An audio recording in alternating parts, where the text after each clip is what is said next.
கல்வியில் சிறந்த தமிழ்நாடு, எத்தனை கல்வியில் சிறந்த பேரறிஞர்கள் அந்த மாநாட்டில் பங்கேற்று, அந்த நிகழ்வில் பங்கேற்று, என்னை கேட்டா அது ஒரு பாட்டு வெளியிட்டு விழா மாதிரி இருந்தது.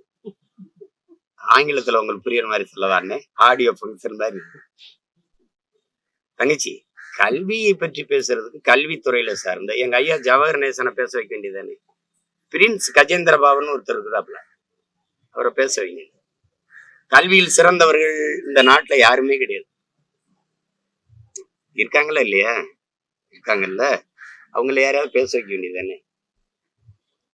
பள்ளியில ஆண்டு விழா நடக்கும்போது டாக்டர் வேஷம் போட்டு, வக்கீல் வேஷம் போட்டு, பொறியாளர் இருந்து இன்ஜினியர் வேஷம் போட்டு வருவான்ல, அவன் டெத்தாஸ்கோப் போட வருவான். அவன் அந்த மாதிரி வந்தா இது நாடகமா என்ன தங்கச்சி? நான் தான் சொல்றேன், இது திராவிட மாடல் கிடையாது, விளம்பர மாடல். அவங்களே மாடல்ட்டாங்க.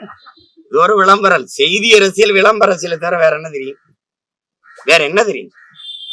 2500 பள்ளிக்கூடத்தை மூடிட்டு கழிவறை விட கேவலமா அரசு பள்ளிக்கூடம் இருக்குது.